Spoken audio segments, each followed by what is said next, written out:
Hey everyone, it's me, Crystal and Mitchell, and I'm here today. Today is going to be something a little bit different. I want to address this, make this video to be for my dreamers, my people with visions, and I feel like I must have to do this because during my journey of like starting to have dreams like out of nowhere, like 11 years ago, I really didn't have no one to really turn to, only like YouTube, like doing studying and stuff like that. Then my cousin, like I said, would send me things to help me to accept it because, I blamed myself for things that had come to pass because I felt like I was to stop certain things, and then I was angry and upset with God because it was like, why?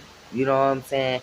And so it took a toll on me. I've done a lot of blaming myself for years.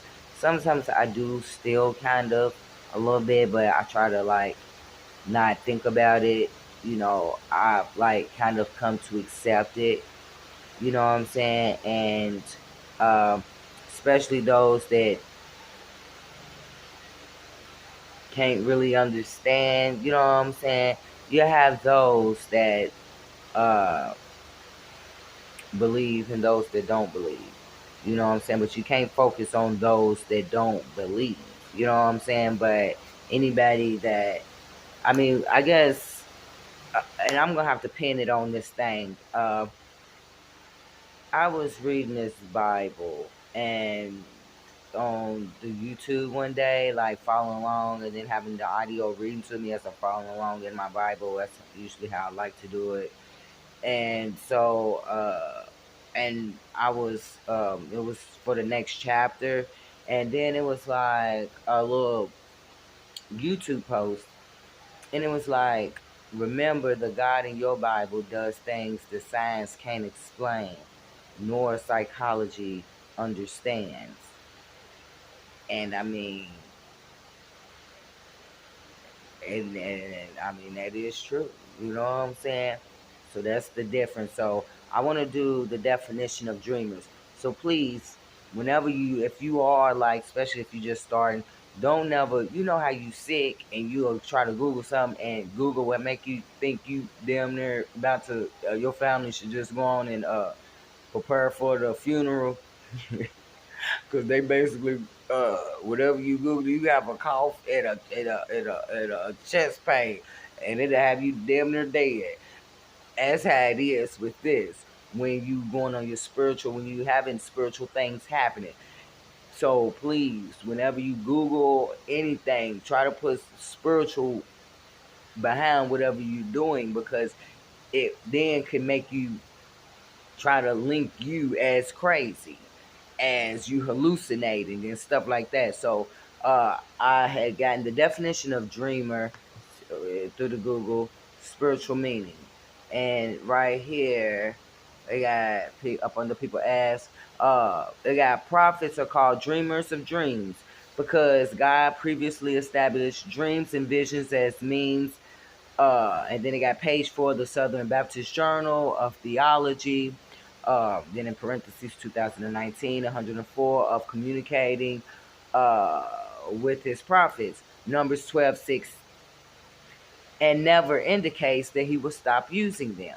So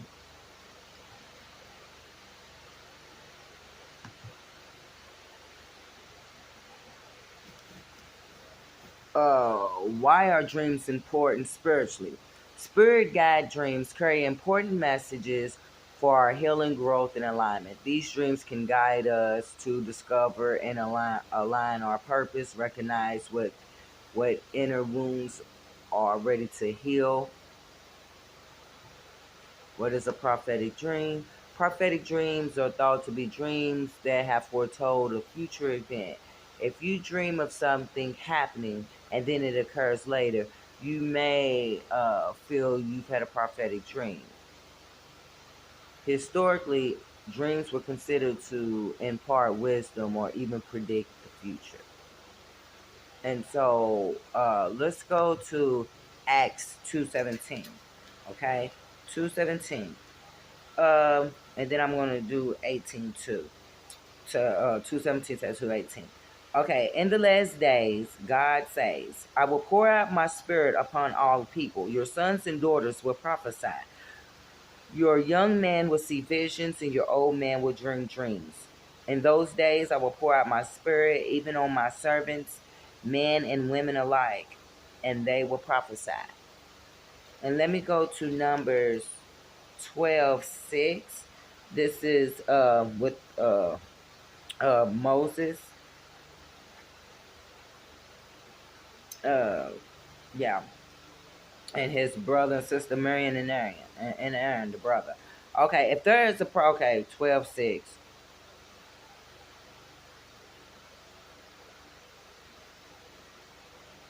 And then I'm gonna go to 9. Okay, if there were prophets among you, I, the Lord, will reveal myself in visions. I will speak to them in dreams, but not with my servant Moses of all my house. He is the one I trust. I speak to him face to face, clearly and not in riddles. He sees the Lord as he is. So why were you not afraid to criticize my servant Moses? So he said, if there are prophets among you, I, the Lord, will reveal myself to him in visions. I will speak to them in dreams. So, and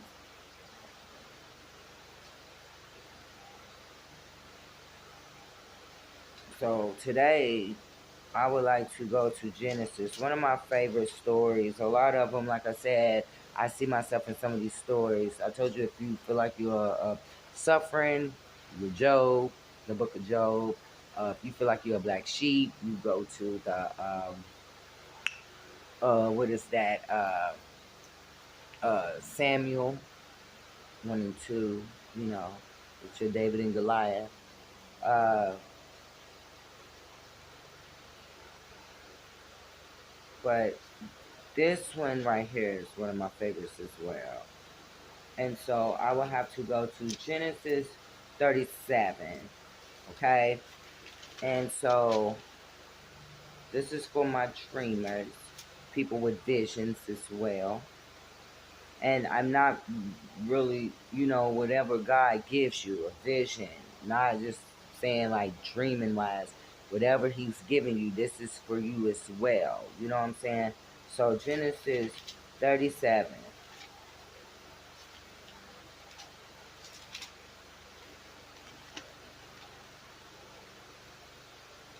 I'm gonna read 2 to 11. So I said this is a little different, but this is really, really, really good, beautiful story.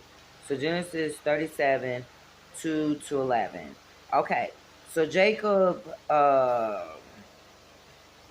Okay, this is the account of Jacob and his family. When Joseph was 17 years old, he often tended his father's flocks. He worked for his half brothers and sons of his father's wives. But Joseph reported to his father some of the bad things his brothers were doing. Jacob loved Joseph more than any of his other children because Joseph had been born to him in his old age. So one day, Jacob had a special gift made for Joseph, a beautiful robe.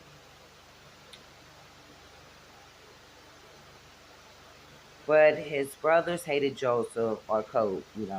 But his brothers hated Joseph because their father loved him more than the rest of them. They couldn't say a kind word to him. One night, Joseph had a dream, and when he told his brothers about it, they hated him even more than ever. Listen to this dream, he said. We were out in the field tying up bundles of grain. Suddenly, my bundle stood up, and your bundles all gathered around and bowed low before mine. His brothers responded, so you think you will be our king, do you? Do you actually think you will reign over us? And they hated him all more because of his dreams and the way he talked about them. Soon Joseph had another dream, and again he told his brothers about it. Listen, I had another dream, he said. The sun, moon, and 11 stars bowed low before me.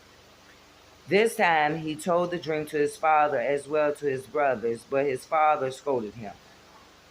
What kind of dream is that? He asked. Will your mother and I and your brothers actually come and bow to the ground before you? But while his brothers were jealous of Joseph, his father wondered what the dreams meant. So this is telling you right here that he had a dream, he told his dream, and so you do have to, and I've said it before, you do have to be careful of telling people the dreams that God has given you and the vision that God has given you. You have to be careful. So that's why I'm doing bits and pieces of this. But this is a story that I would want you to read or to listen to, have it, the YouTube read it to you on through the audio. You know. Okay, so now we're gonna go to 18 to 28. Okay, Joseph sold into slavery. 18. Still 37:18. When Joseph's brothers saw him coming, they recognized him from in the distance.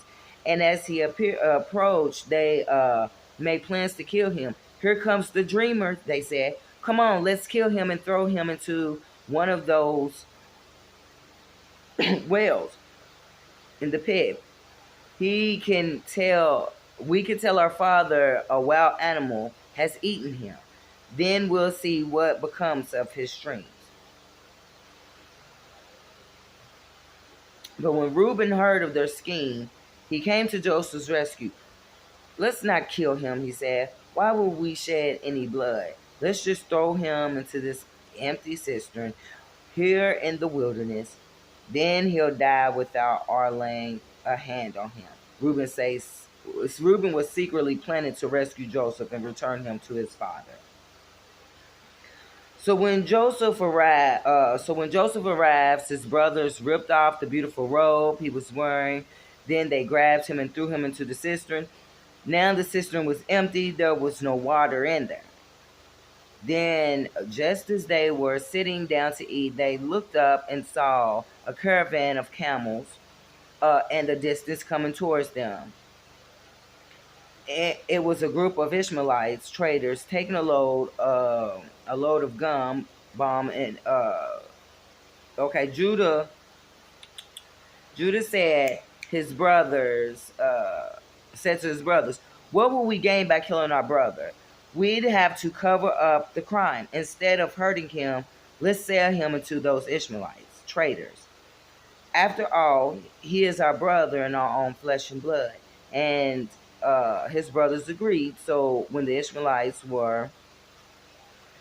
uh, came, they pulled him out of the cistern and sold him for 20 pieces of silver, and the traders took him to Egypt. So they was going to kill him. Not only was they ready to kill him, they then came up with, throwing him in the well, and then sold him. You know. So this goes to show